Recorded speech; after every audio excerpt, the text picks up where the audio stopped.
Hi Coimbatore Mettupalayam மக்களே, நம்ம போன வீடியோவில் சொல்லியிருந்தோம் இவங்க தேனை எப்படி எடுக்கிறாங்க, எந்த முறையில் எடுக்கலாம்னு நம்ம சொல்லி நம்ம வீட்டிலேயே ரொம்ப ஈஸியாக கிடைக்கிற ஒரு பொருள் அதுதாங்க தேன்.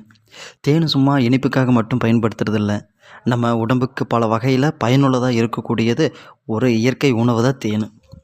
அதில் என்னென்ன பயன்கள் நம்ம ஃபஸ்ட் ஒன்று பார்க்குறதுக்கு முன்னாடி தேனில் இயற்கையாக சர்க்கரைகள், சில ஆன்டி ஆக்சிடென்ட்ஸ்கள் மற்றும் பல தாவர சேர்மங்கள் இருக்குது. அதில் என்னென்ன பயன்கள் இருக்குது, எப்படி சாப்பிட்லாம், யாரெல்லாம் கவனமாக இருக்கணும், வாங்க இந்த வீடியோவில் சிம்பிளாக பார்க்கலாம். பயன் 1. தேனில் இயற்கையான சர்க்கரைகள் இருப்பதால் உடம்புக்கு சீக்கிரமாக எனர்ஜி கிடைக்க உதவுது.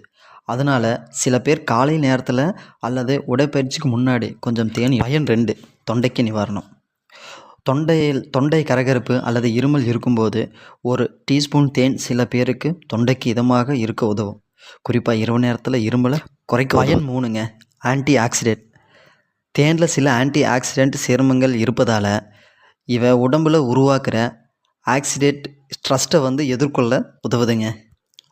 பயன் 4. சர்க்கரைக்கு மாற்று.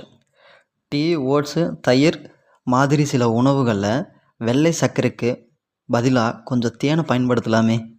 ஆனால் இங்கே ஒரு முக்கியமான விஷயம் இருக்குங்க. தேன் நல்லது என்பதுக்காக அளவுக்கு அதிகமாக சாப்பிடக்கூடாது. சர்க்கரை தேன் அளவோடு இன்னொரு முக்கியமான விஷயம் இருக்குங்க. ஒரு வயதுக்கு குறைவான குழந்தை இருக்கிறவங்களுக்கு கொடுக்கக்கூடாது. சர்க்கரை கட்டுப்படுத்தக்கூடியவங்களுக்கு தேனை உணவில் கலந்து கொடுக்கும்போது அதோட தேனோட அளவை மட்டும் தயவுசெய்து கவனிச்சுக்கோங்க. அவ்வளோதான் மக்களே. தேன் நம்ம உணவில் ஒரு நல்ல செயற்கையாக இருக்கலாம், ஆனால் எந்த உணவாக இருந்தாலும் அதை அளவோடு எடுத்துக்கிறது நம்ம